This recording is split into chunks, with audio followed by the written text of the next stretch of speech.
Hi friends, welcome back to my channel. Friends, ನಾನಿವತ್ತು puff ಪ್ಯಾಂಟ್ಸ್ನ cutting ಸ್ಟಿಚಿಂಗ್ನ ಹೇಳ್ಕೊಡ್ತಾ ಇದ್ದೀನಿ.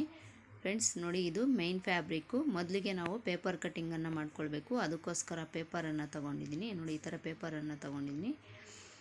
ನೋಡಿ, ಇದಕ್ಕೆ ಈ ಬ್ಲೌಸ್ಗೆ ಈ ಥರ ಬಾರ್ಡರ್ ಬಂದಿದೆ. ಈ ಬಾರ್ಡರ್ನನ್ನು ಕೊಟ್ಟು ನಾನು ಬಫ್ ಪ್ಯಾಂಟ್ಸ್ನ ಕಟ್ಟಿಂಗು ಸ್ಟಿಚಿಂಗು ತೋರಿಸ್ತಾ ಇದ್ದೀನಿ ಇವತ್ತಿನ ವಿಡಿಯೋದಲ್ಲಿ. ವಿಡಿಯೋ ನೋಡೋಕ್ಕಿಂತ ಮುಂಚೆ ಯಾರೆಲ್ಲ ನನ್ನ ಚಾನಲ್ ನೋಡ್ತಾ ಇದ್ದೀರಾ, ಪ್ಲೀಸ್ ಸಬ್ಸ್ಕ್ರೈಬ್ ಮಾಡ್ಕೊಂಡು ನೋಡಿ. ಹಾಗೆ ಪಕ್ಕದಲ್ಲಿರೋ ಬೆಲ್ ಐಕನ್ನ ಕ್ಲಿಕ್ ಮಾಡ್ಕೊಳ್ಳಿ. ನಾನು ಹಾಕೋ ವೀಡಿಯೋಸಲ್ಲಿ ನಿಮಗೆ ನೋಟಿಫಿಕೇಷನ್ ಬರುತ್ತೆ. ಬನ್ನಿ ಈಗ ವಿಡಿಯೋ ಸ್ಟಾರ್ಟ್ ಮಾಡೋಣ. ಮೊದಲಿಗೆ ಪೇಪರ್ ಕಟ್ಟಿಂಗನ್ನು ಮಾಡ್ಕೊಳ್ಳೋಣ. ನೋಡಿ, ಅದಕ್ಕೋಸ್ಕರ ಈ ಥರ ಪೇಪರನ್ನು ತೊಗೊಂಡಿದ್ದೀನಿ.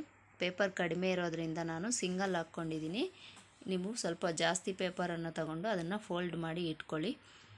ನೋಡಿ, ಇದ್ರ ಸ್ಲೀವ್ಸ್ನ ಉದ್ದ ನಾನು 5 ಇಂಚಿಗೆ ಇಡ್ತಾಯಿದ್ದೀನಿ. 5 ಇಂಚಿಗೆ ಸ್ಟಿಚಸ್ಗೋಸ್ಕರ 1 ಇಂಚ್ ಆ್ಯಡ್ ಮಾಡಿಕೊಂಡು 6 ಇಂಚಿಗೆ ಮಾರ್ಕನ್ನು ಮಾಡ್ಕೊಳ್ತೀನಿ. ನೋಡಿ, ಈ ಥರ 6 ಇಂಚಿಗೆ ಒಂದು ಮಾರ್ಕ್ ಮಾಡಿಕೊಂಡು ಇಲ್ಲೂ ಸಹ 6 ಇಂಚಿಗೆ ಒಂದು ಮಾರ್ಕನ್ನು ಮಾಡಿಕೊಂಡು ಸ್ಕೇಲ್ ತಗೊಂಡು ಒಂದು ಲೈನನ್ನು ಡ್ರಾ ಮಾಡ್ಕೊಳ್ತೀನಿ. ಈಗ ಹ್ಯಾಂಡ್ಸ್ನ ಡೌನಿಂಗು 3 ಇಂಚಿಗೆ ತೊಗೊಳ್ತಾ ಇದ್ದೀನಿ. ಈ ಸ್ಲೀವ್ಸ್ಗೆ ನಾನು 3 ಇಂಚ್ ಡೌನಿಂಗನ್ನು ಇಡ್ತಾ ಇದ್ದೀನಿ. ನೋಡಿ, ಈ ಥರ ಮಾರ್ಕ್ ಮಾಡಿಕೊಂಡು ಇಲ್ಲಿ ಸಹ ಒಂದು ಲೈನನ್ನು ಡ್ರಾ ಮಾಡ್ಕೊಳ್ತೀನಿ. ಈಗ ಹ್ಯಾಂಡ್ಸ್ನ ಲೂಸು ನೋಡಿ 5 ಇಂಚಿಗೆ ಇಡ್ತಾ ಇದ್ದೀನಿ ನಾನು. 5 ಇಂಚಿಗೆ ಒಂದು ಮಾರ್ಕ್ ಮಾಡಿಕೊಂಡು ಈಗ ಆರ್ಮೋಲ್ ಲೂಸು ನಮಗೆ 15 ಇಂಚು ಫ್ರೆಂಡ್ಸ್. ಅದರಲ್ಲಿ ಅರ್ಧನ 7.5 ಬರುತ್ತೆ. 7.5 ಇಂಚಿಗೆ ಒಂದು ಮಾರ್ಕನ್ನು ಮಾಡ್ಕೊಂಡಿದ್ದೀನಿ. ಈ ಥರ ಮಾರ್ಕ್ ಮಾಡಿಕೊಂಡು ಇಲ್ಲೂ ಸಹ ಒಂದು ಲೈನನ್ನು ಹಾಕ್ಕೊಂಡ್ಬಿಡ್ತೀನಿ. ಅದೇ ಥರ ಮಾರ್ಜಿನ್ಗೋಸ್ಕರ 1.5 ಇಂಚು ಇಲ್ಲ 2 ಇಂಚ್ ಇಟ್ಕೊಳ್ಬೋದು. ನೋಡಿ, ಈ ಥರ ಮಾರ್ಕನ್ನು ಮಾಡ್ಕೊಂಬಿಟ್ಟು ಈಗ ಇಲ್ಲಿ 1.5 ಇಂಚಿಗೆ ಒಂದು ಮಾರ್ಕನ್ನು ಮಾಡಿಕೊಂಡು ಇಲ್ಲಿಂದ ಸ್ವಲ್ಪ ಡೌನ್ ಮಾಡಿಕೊಂಡು ಆರ್ಮೋಲ್ ಶೇಪನ್ನು ಕೊಡ್ತೀನಿ. ನೋಡಿ, ಈ ಥರ ಒಂದು ಮಾರ್ಕನ್ನು ಮಾಡ್ಕೊಂಬಿಟ್ಟಿದ್ದೀನಿ. ಇದಿಷ್ಟು ಆಯಿತು. ಇದನ್ನು ಕಟ್ ಮಾಡ್ಕೊಂಬಿಡ್ತೀನಿ. ಈಗ ನೋಡಿ, ಈ ಥರ ಕಟ್ ಮಾಡಿಕೊಂಡು ಇಲ್ಲಿ ಒಂದು ನ್ಯಾಚನ್ನು ಹಾಕ್ಕೊಳ್ತೀನಿ. ನೋಡಿ ಫ್ರೆಂಡ್ಸ್, ಮೊದಲಿಗೆ ನಾವು ಈ ಥರ ಪೇಪರ್ ಕಟ್ಟಿಂಗನ್ನು ಮಾಡಿಕೊಂಡು ಆಮೇಲೆ ಫ್ಯಾಬ್ರಿಕನ್ನು ಕಟ್ ಮಾಡ್ಕೊಳ್ಬೇಕು. ಈಗ ಮೇನ್ ಫ್ಯಾಬ್ರಿಕನ್ನು ತಗೊಂಡು ಈ ಸ್ಲೀವ್ಸನ್ನು ಇಟ್ಕೊಂಡು ಕಟ್ಟಿಂಗನ್ನು ಮಾಡ್ಕೊಳ್ಬೇಕು. ಇದಕ್ಕೆ ಯಾವುದೇ ರೀತಿ ಲೈನಿಂಗ್ ಆಗ್ತಾಯಿಲ್ಲ ಫ್ರೆಂಡ್ಸ್. ಮೇನ್ ಫ್ಯಾಬ್ರಿಕನ್ನು ತಗೊಂಡು ಅದೇ ಥರ ಕಟ್ಟಿಂಗ್ ಮಾಡ್ತಾಯಿದ್ದೀನಿ. ನೋಡಿ, ಇದಕ್ಕೆ ಡಬಲ್ ಫೋಲ್ಡಿಂಗ್ ಮಾಡಿ ಫ್ಯಾಬ್ರಿಕನ್ನು ಇಟ್ಕೊಂಡಿದ್ದೀನಿ. 2 ಸ್ಲೀವ್ಸ್ ಕಟ್ಟಿಂಗು ಇದು. ಅದಕ್ಕೆ ಈ ಥರ 4 ಲೇಯರಲ್ಲಿ ಇಟ್ಕೊಳ್ಬೇಕು.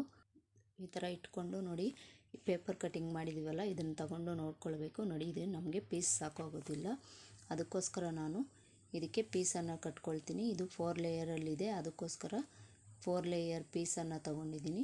ನೋಡಿ, 4 ಪೀಸನ್ನು ತಗೊಂಡು ಇಲ್ಲಿ ಇಟ್ಕೊಂಡು ಇದ್ರ ಮೇಲೆ ನೋಡಿ ಈ ಥರ ಇಟ್ಕೊಂಡು ಈಗ ಮಾರ್ಕಿಂಗನ್ನು ಮಾಡ್ಕೊಳ್ಳೋಣ. ಬಫ್ ಹ್ಯಾಂಡ್ಸ್ಗೆ ಫ್ರಿಲ್ಸನ್ನು ಇಡ್ತೀವಲ್ಲ ಫ್ರೆಂಡ್ಸ್, ಅದಕ್ಕೋಸ್ಕರ ನಾನು ಇಲ್ಲಿ 4.5 ಇಂಚಿಗೆ ಒಂದು ಮಾರ್ಕನ್ನು ಮಾಡ್ಕೊಳ್ತೀನಿ. ಇಲ್ಲೂ ಸಹ ಮೇಲೆ 4.5 ಇಂಚಿಗೆ ಒಂದು ಮಾರ್ಕನ್ನು ಮಾಡಿಕೊಂಡು ಇಲ್ಲೊಂದು ಲೈನನ್ನು ಹಾಕ್ಕೊಳ್ತೀನಿ. ನೋಡಿ, ಈ ಥರ ಒಂದು ಲೈನನ್ನು ಹಾಕ್ಕೊಂಡು ಈ ಪೇಪರು ಈ ಮಾರ್ಕಿಂಗ್ ಹಾಕಿದ್ದೀವಲ್ಲ ಫ್ರೆಂಡ್ಸ್, ಅಲ್ಲಿಗೆ ಇಟ್ಕೋಬೇಕು. ನೋಡಿ, ಈ ಥರ ಇಟ್ಕೊಂಡು ಪೇಪರ್ ಎಷ್ಟಕ್ಕಿದೆ ಅಷ್ಟಕ್ಕೆ ಒಂದು ಮಾರ್ಕನ್ನು ಮಾಡಿಕೊಂಡು ಇಲ್ಲೂ ಸಹ ಒಂದು ಲೈನನ್ನು ಹಾಕ್ಕೊಳ್ಬೇಕು. ನೋಡಿ, ಈ ಥರ ಮಾರ್ಕಿಂಗನ್ನು ಮಾಡಿಕೊಂಡು ಈಗ ಮೇಲೆ ಬಫ್ಗೋಸ್ಕರ ನಾನು 2 ಇಂಚ್ಗೆ ಮಾರ್ಕ್ ಮಾಡ್ಕೊಳ್ತಾ ಇದ್ದೀನಿ. ಬಫ್ ನಿಮಗೆ ಜಾಸ್ತಿ ಬೇಕು ಅಂದರೆ 3 ಇಂಚ್ಗೂ ಸಹ ಇಟ್ಕೊಳ್ಬೋದು. ನಾನು 2 ಇಂಚನ್ನು ಇಟ್ಕೊಂಡಿದ್ದೀನಿ. ಈಗ ಈ ಪೇಪರನ್ನು ನೀಟಾಗಿ ಇಟ್ಕೊಂಡು ಇದು ಪೇಪರ್ ಯಾವ ರೀತಿ ಇದೆ ಅದೇ ಥರ ಸುತ್ತಲೂ ಒಂದು ಮಾರ್ಕನ್ನು ಮಾಡ್ಕೊಳ್ತೀನಿ. ನೋಡಿ, ಈ ಥರ ಮಾರ್ಕಿಂಗ್ ಮಾಡ್ಕೊಂಡಿದ್ದಾಯಿತು. ಈಗ ಈ 2 ಇಂಚ್ ಬಫ್ಗೋಸ್ಕರ ಮಾರ್ಕಿಂಗ್ ಮಾಡಿದ್ದೀವಲ್ಲ, ಇಲ್ಲಿಂದ ಸ್ವಲ್ಪ ಡೌನ್ ಮಾಡಿಕೊಂಡು ಈ ಮಾರ್ಕಿಂಗ್ ಒಳಗಡೆಗೆ ಜಾಯಿಂಟ್ ಮಾಡಿಕೊಂಡು ಮಾರ್ಕನ್ನು ಮಾಡ್ಕೊಳ್ಬೇಕು. ನೋಡಿ, ಈ ರೀತಿ ಮಾರ್ಕಿಂಗನ್ನು ಮಾಡ್ಕೊಂಡ್ಬಿಟ್ಟು ಈಗ ಇದನ್ನು ನಾನು ಕಟ್ ಮಾಡ್ಕೊಳ್ತೀನಿ. ನೋಡಿ, ಈ ಥರ ಕಟ್ ಮಾಡ್ಕೊಂಡ್ಬಿಟ್ಟು ಈಗ ಈ ಫ್ರಿಲ್ಸ್ಗೋಸ್ಕರ ಮಾರ್ಕ್ ಮಾಡಿದ್ದೀವಲ್ಲ, ಇಲ್ಲಿ ಮೇಲೆ ಒಂದು ನ್ಯಾಚು, ಕೆಳಗಡೆ ಒಂದು ನ್ಯಾಚು, ಅದೇ ಥರ ಈ ಆರ್ಮೋಲ್ ಸ್ಟಿಚ್ ಹತ್ರನೂ ಸಹ ಒಂದು ನ್ಯಾಚನ್ನು ಹಾಕ್ಕೊಳ್ತೀನಿ. ಈ ಸೆಂಟರಲ್ಲೂ ಸಹ ಒಂದು ಈ ಥರ ನ್ಯಾಚನ್ನು ಹಾಕ್ಕೊಳ್ಬೇಕು. ಇದಿಷ್ಟು ಆಯಿತು.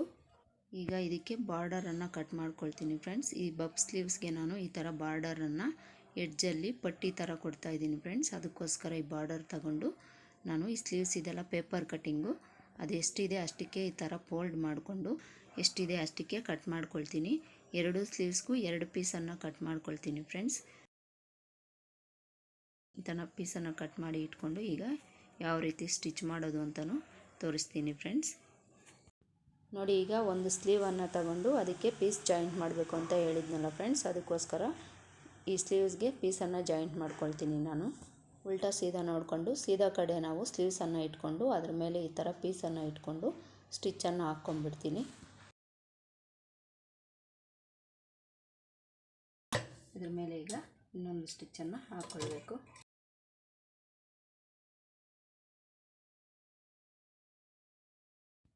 ನೋಡಿ ಈ ಥರ ಎರಡು ಸೈಡು ಪೀಸನ್ನು ಜಾಯಿಂಟ್ ಮಾಡ್ಕೊಂಡ್ಬಿಟ್ಟಿದ್ದೀನಿ.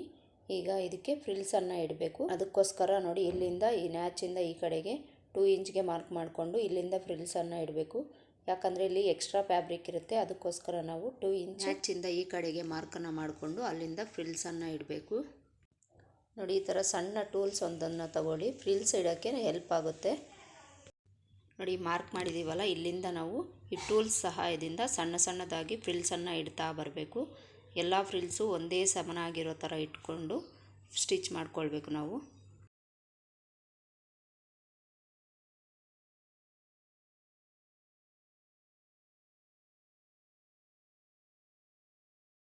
ನೋಡಿ ಈ ಥರ ಪೂರ್ತಿ ಫ್ರಿಲ್ಸನ್ನು ಇಟ್ಕೊಂಡ್ಬಿಟ್ಟು ಒಂದು ಸಲ ನಾವು ಚೆಕ್ ಮಾಡ್ಕೊಳ್ಬೇಕು. ಸೆಂಟರಿಗೆ ನ್ಯಾಚ್ ಹಾಕಿರೋ ಹತ್ರದಿಂದ ಈ ಥರ ಫೋಲ್ಡ್ ಮಾಡಿಕೊಂಡು ಚೆಕ್ ಮಾಡಿಕೊಂಡ್ರೆ ಸಮನಾಗಿದೆಯಾ ಇಲ್ಲ ಅಂತ ಗೊತ್ತಾಗುತ್ತೆ. ನೋಡಿ ಪೇಪರ್ ಕಟ್ಟಿಂಗ್ ಇದೆಯಲ್ಲ, ಅದನ್ನು ತಗೊಂಡು ಈ ರೀತಿ ಚೆಕ್ ಮಾಡ್ಕೊಳ್ಬೇಕು. ನೋಡಿ ಇದು ಕರೆಕ್ಟಾಗಿ ಬಂದಿದೆ.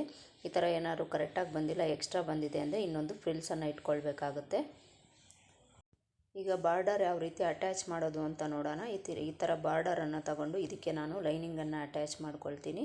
ನೋಡಿ ಈ ಥರ ಒಂದು ಪೀಸನ್ನು ತಗೊಂಡು ಈ ಬಾರ್ಡರ್ಗಿಂತ ಸ್ವಲ್ಪ ದೊಡ್ಡದಾಗಿರೋ ಪೀಸನ್ನು ತಗೊಂಡು ಬಾರ್ಡರ್ ಸೀದಾ ಕಡೆ ಇಟ್ಕೊಂಡು ಅದರ ಮೇಲೆ ಲೈನಿಂಗೆಲ್ಲ ಇಟ್ಕೊಂಡು 1/4 ಇಂಚ್ಗೆ ನಾವು ಸ್ಟಿಚ್ಚನ್ನು ಮಾಡ್ಕೊಳ್ಬೇಕಾಗುತ್ತೆ. ನೋಡಿ ಈಗ ಇದಕ್ಕೆ 1/4 ಇಂಚ್ಗೆ ಒಂದು ಸ್ಟಿಚ್ಚನ್ನು ಹಾಕ್ಕೊಂಡ್ಬಿಡ್ತೀನಿ. ನೋಡಿ ಈ ಥರ ಒಂದು ಸ್ಟಿಚ್ಚನ್ನು ಹಾಕ್ಕೊಂಡು ಇದ್ರ ಮೇಲೆ ಈಗ ಈ ಥರ ಓಪನ್ ಮಾಡಿಕೊಂಡು ಲೈನಿಂಗ್ ಮೇಲೆ ಎಡ್ಜಲ್ಲಿ ಒಂದು ಸ್ಟಿಚ್ಚನ್ನು ಹಾಕ್ಕೊಳ್ತೀನಿ.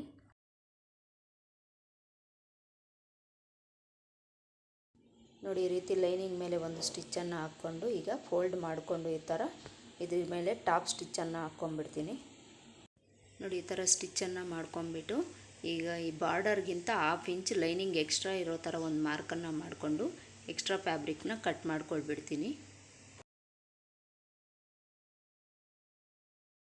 ನೋಡಿ ಈ ಥರ ಕಟ್ ಮಾಡ್ಕೊಂಬಿಟ್ಟು ಈಗ ಸ್ಲೀವ್ಸನ್ನು ಅಟ್ಯಾಚ್ ಮಾಡ್ಕೊಳ್ಳೋಣ. ಸ್ಲೀವ್ಸನ್ನು ತಗೊಂಡು ಅದನ್ನು ಸೀದಾ ಇಟ್ಕೊಳ್ಬೇಕು. ಈಗ ಬಾರ್ಡರನ್ನು ಈ ಥರ ಓಪನ್ ಮಾಡಿ ಇಟ್ಕೊಂಡು ಬಾರ್ಡರು ಸಹ ಸೀದಾ ಇಟ್ಕೊಂಡು ಸ್ಲೀವ್ಸು ಸಹ ಸೀದಾ ಇಟ್ಕೊಂಡು ಅದ್ರ ಮೇಲೆ ಈ ಲೈನಿಂಗ್ ಮೇಲೆ ಸ್ಲೀವನ್ನು ಇಟ್ಕೊಂಡು ಒಂದು ಸ್ಟಿಚ್ಚನ್ನು ಹಾಕ್ಕೊಳ್ತೀನಿ 1/2 ಇಂಚ್ಗೆ.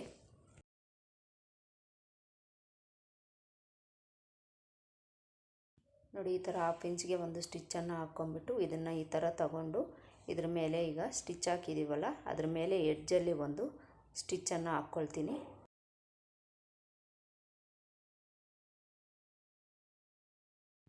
ನೋಡಿ ಈ ಥರ ಒಂದು ಸ್ಟಿಚ್ಚನ್ನು ಹಾಕ್ಕೊಂಬಿಟ್ಟು ಈಗ ಈ ಬಾರ್ಡರ್ನ ತಗೊಂಡು ಇದ್ರ ಮೇಲೆ ಇಟ್ಕೊಂಡು ಒಂದು ಸ್ಟಿಚ್ಚನ್ನು ಪೂರ್ತಿ ಈ ಥರ ಹಾಕ್ಕೊಂಬಿಡ್ತೀನಿ.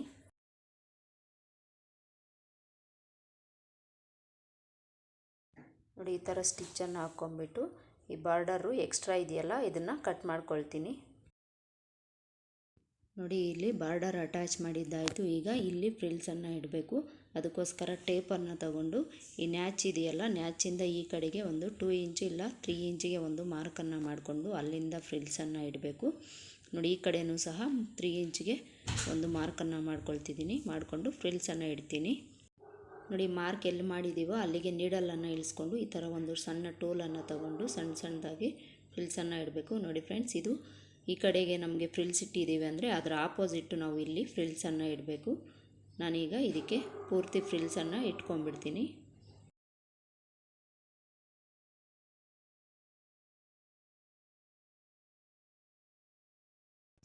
ನೋಡಿ ಈ ಥರ ಪೂರ್ತಿ ಫ್ರಿಲ್ಸನ್ನು ಇಟ್ಕೊಂಡ್ಬಿಟ್ಟಿದ್ದೀನಿ. ಈಗ ಸೆಂಟರ್ಗೆ ನ್ಯಾಚ್ ಹತ್ರಕ್ಕೆ ಈ ಥರ ಫೋಲ್ಡನ್ನು ಮಾಡಿ ಇಟ್ಕೊಳ್ಬೇಕು. ಈ ಥರ ಫೋಲ್ಡ್ ಮಾಡಿ ಇಟ್ಕೊಂಡು ಈಗ ನಾವು ಈ ಪೇಪರನ್ನು ತಗೊಂಡು ಈ ನ್ಯಾಚ್ ಎಲ್ಲಿದೆ ಅಲ್ಲಿಂದ ಈ ಥರ ಚೆಕ್ ಮಾಡಿಕೊಳ್ಬೇಕು. ನೋಡಿ ಈ ಥರ ಚೆಕ್ ಮಾಡಿಕೊಂಡು ನೋಡಿ ನಮಗೆ ಸ್ವಲ್ಪ ಜಾಸ್ತಿ ಇದೆ, ಅದಕ್ಕೋಸ್ಕರ ನೋಡಿ ಈ ಕಡೆ ಒಂದು ಫ್ರಿಲ್ಲು ಈ ಕಡೆ ಒಂದು ಫ್ರಿಲ್ಲನ್ನು ಇಟ್ಕೊಂಡ್ರೆ ನಮಗೆ ಸರಿ ಹೋಗುತ್ತೆ. ನೋಡಿ ಈ ಥರ ಸ್ಲೀವನ್ನು ಸ್ಟಿಚ್ ಮಾಡಿ ಇಟ್ಕೊಂಡ್ಬಿಟ್ಟಿದ್ದೀನಿ. ಇದೇ ಥರ ಇನ್ನೊಂದು ಸ್ಲೀವನ್ನು ಸ್ಟಿಚ್ ಮಾಡ್ಕೊಂಡ್ಬಿಟ್ಟಿದ್ದೀನಿ. ಈಗ ಇವೆರಡನ್ನು ತಗೊಂಡು ಎರಡು ಸ್ಲೀವಲ್ಲಿ ನ್ಯಾಚನ್ನು ಕರೆಕ್ಟಾಗಿ ಸೆಂಟರ್ ನ್ಯಾಚನ್ನು ಕರೆಕ್ಟಾಗಿ ಕೂರಿಸ್ಕೊಂಡು ಈ ಥರ ಫ್ರಂಟ್ಗೆ ನಾವು ಆರ್ಮೋಲ್ ಶೇಪನ್ನು 1/2 ಇಂಚ್ಗೆ ತೆಗಿಬೇಕು. ನೋಡಿ ಈ ಥರ ಇಟ್ಕೊಂಡು ಒಂದು 1/2 ಇಂಚಿಗೆ ಆರ್ಮೋಲ್ ಶೇಪನ್ನು ಈ ಥರ ಮಾರ್ಕ್ ಮಾಡಿಕೊಂಡು ಇದನ್ನು ಕಟ್ ಮಾಡ್ಕೊಳ್ತೀನಿ ನಾನೀಗ. ನೋಡಿ ಈ ಥರ ಕಟ್ ಮಾಡಿಕೊಂಡು ಇಲ್ಲಿ ಒಂದು ನ್ಯಾಚನ್ನು ಹಾಕ್ಕೊಳ್ತೀನಿ. ಇದು ಫ್ರಂಟ್ ಶೇಪ್ ಅಂತ ಗೊತ್ತಾಗಲಿಕ್ಕೆ ಈ ಥರ ಒಂದು ನ್ಯಾಚನ್ನು ಹಾಕ್ಕೊಳ್ತೀನಿ. ನೋಡಿ ಇದಿಷ್ಟು ಸ್ಲೀವ್ ಸ್ಟಿಚಿಂಗ್ ಆಯಿತು. ಈಗ ಬ್ಲೌಸ್ಗೆ ಯಾವ ರೀತಿ ಅಟ್ಯಾಚ್ ಮಾಡೋದು ಅನ್ನೋದನ್ನು ತೋರಿಸ್ತೀನಿ. ಮೊದಲಿಗೆ ಬಾಡಿ ಪಾರ್ಟನ್ನು ತಗೊಂಡು ಈಗ ಸ್ಲೀವನ್ನು ತಗೊಂಡು ಫ್ರಂಟ್ ಶೇಪ್ ತೆಗ್ದಿದ್ದೀವಲ್ಲ ಅದು ಫ್ರಂಟ್ಗೆ ಬರೋ ಥರ ಇಟ್ಕೊಂಡು ಈ ಸೆಂಟರ್ ನ್ಯಾಚ್ ಇದೆಯಲ್ಲ ಶೋಲ್ಡರ್ ಪಾಯಿಂಟ್ ಹತ್ರ ಕೂರಿಸ್ಕೊಂಡು ಇಲ್ಲಿ ಈಗ ಸ್ಟಿಚ್ಚನ್ನು ಹಾಕ್ಕೊಳ್ತೀನಿ. ನೋಡಿ ಮೊದಲಿಗೆ ನಾನು ಈ ಶೋಲ್ಡರ್ ಜಾಯಿಂಟಿಂದ ಒಂದು ಸೈಡ್ಗೆ ನಾನು ಸ್ಟಿಚ್ಚನ್ನು ಹಾಕ್ಕೊಂಡ್ಬಿಡ್ತೀನಿ.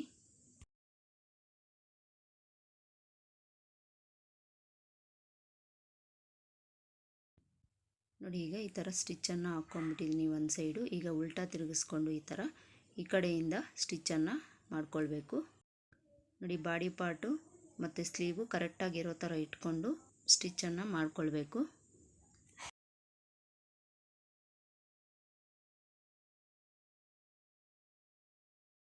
ನೋಡಿ ಈಗ ಸ್ಲೀವ್ಸ್ ಜಾಯಿಂಟ್ ಆಯಿತು. ಇದ್ರ ಮೇಲೆ ಇನ್ನೊಂದು ಸ್ಟಿಚ್ಚನ್ನು ಹಾಕ್ಕೊಂಬಿಟ್ಟು ತೋರಿಸ್ತೀನಿ. ನೋಡಿ ಫ್ರೆಂಡ್ಸ್ ಈ ಥರ ಡಬಲ್ ಸ್ಟಿಚ್ಚನ್ನು ಹಾಕ್ಕೊಂಬಿಟ್ಟಿದ್ದೀನಿ. ನೋಡಿ ಎಷ್ಟು ನೀಟಾಗಿ ಸ್ಲೀವ್ಸ್ ಬಂದಿದೆ ಅಂತ. ನೋಡಿ ಇದೇ ಥರ ಎರಡೂ ಸ್ಲೀವನ್ನು ಅಟ್ಯಾಚ್ ಮಾಡ್ಕೊಂಡಿದ್ದೀನಿ. ಈಗ ಇದಕ್ಕೆ ಸೈಡ್ ಜಾಯಿಂಟನ್ನು ಮಾಡಿ ತೋರಿಸ್ತೀನಿ ನಾನು. ಈ ಥರ ಉಲ್ಟಾ ತಿರುಗಿಸ್ಕೊಂಡು ಇಲ್ಲಿ 2 ಇಂಚ್ ಮಾರ್ಜಿನ್ ಬಿಟ್ಟಿದ್ದೀವಲ್ಲ ಅಲ್ಲಿಗೆ ಒಂದು ಮಾರ್ಕನ್ನು ಮಾಡ್ಕೊಳ್ಬೇಕು. ಈಗ ಆರ್ಮೋಲ್ ರೌಂಡು 15 ಇಂಚು, ಅದರಲ್ಲಿ ಅರ್ಧ 7.5 ಇಂಚಿಗೆ ನಾನು ಮಾರ್ಕನ್ನು ಮಾಡ್ಕೊಳ್ತೀನಿ. ನೋಡಿ ಈ ಥರ ಈ ಶೋಲ್ಡರ್ ಪಾಯಿಂಟಿಂದ 7.5 ಇಂಚಿಗೆ ಒಂದು ಮಾರ್ಕನ್ನು ಮಾಡ್ಕೊಳ್ತೀನಿ. ಅದೇ ಥರ ಹ್ಯಾಂಡ್ಸ್ನ ಲೂಸು 5 ಇಂಚು, 5 ಇಂಚಿಗೆ ಒಂದು ಮಾರ್ಕನ್ನು ಮಾಡ್ಕೊಳ್ತೀನಿ. ನೋಡಿ ಈ ಥರ 5 ಇಂಚಿಗೆ ಒಂದು ಮಾರ್ಕನ್ನು ಮಾಡಿಕೊಂಡು ಈ ಮಾರ್ಕಿಂಗ್ನೆಲ್ಲ ಒಂದು ಲೈನನ್ನು ಎಳ್ಕೊಂಡ್ಬಿಡ್ತೀನಿ. ನೋಡಿ ಈ ಥರ ಲೈನನ್ನು ಹಾಕ್ಕೊಂಡು ಅದರ ಮೇಲೇ ಒಂದು ಸ್ಟಿಚ್ಚನ್ನು ಹಾಕ್ಕೊಳ್ತೀನಿ.